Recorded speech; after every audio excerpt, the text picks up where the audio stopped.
Bismillahirrahmanirrahim. Assalamualaikum warahmatullahi wabarakatuh.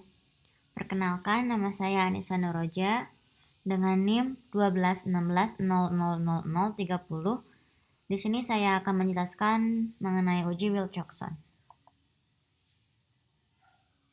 Nah, fungsi dari uji Wilcoxon itu adalah menguji perbedaan dua sampel berpasangan, menguji efektivitas suatu treatment, dan alternatif dari uji paired test jika uji normalitas tidak dapat dipenuhi.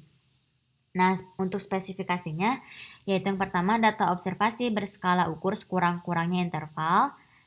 Yang kedua ada asal populasi sama. Dan selanjutnya ada memperhatikan arah perbedaan dan nilai relatif perbedaan dari dua keadaan atau perlakuan.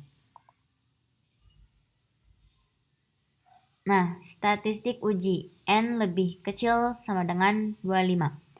Yang pertama itu ada hitung selisih nilai data kelompok 1 dengan kelompok 2 dan median untuk setiap pengamatan. DI sama dengan pre ke I sama dengan pos ke I. Yang kedua itu beri peringkat untuk DI jika ada nilai yang sama disebut TICE, beri peringkat tengah sebut mid rank. Nah, yang ketiga itu ada pasangkan tanda plus dan minus pada peringkat sesuai nilai pada langkah pertama. Yang keempat itu hitunglah jumlah peringkat pertanda plus dan jumlah peringkat pertanda minus.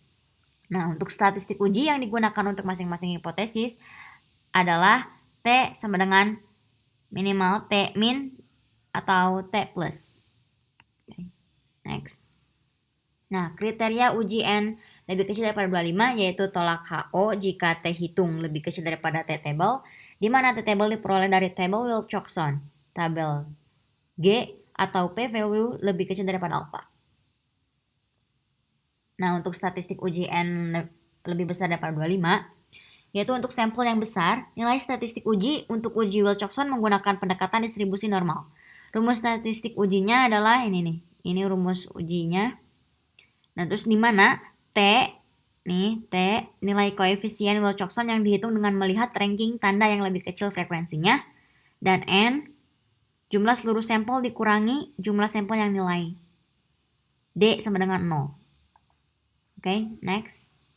Kriteria uji N lebih besar daripada 25, yaitu pertama dari yang satu arah, itu tolak H0 jika Z hitung lebih besar daripada Z alpha terima dalam hal lainnya atau P value lebih kecil daripada lambda.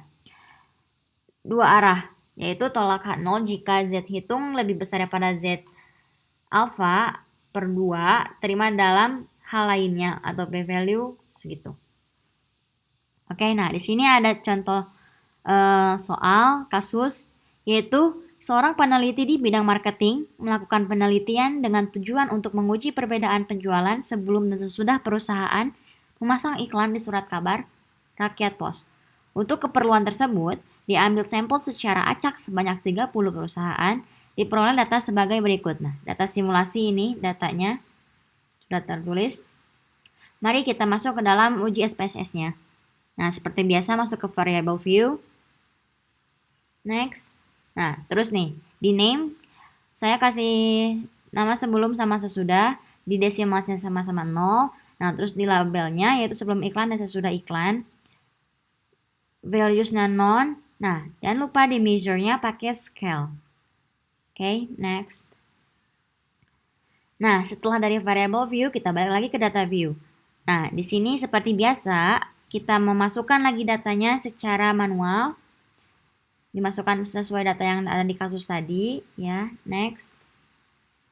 Selanjutnya ada nih analyze. Nah, dari setelah analyze, klik non-parametric test, setelah itu legacy dialog, setelah itu langsung to relate samples. Nah, yang ini nanti setelah klik ini akan muncul ini.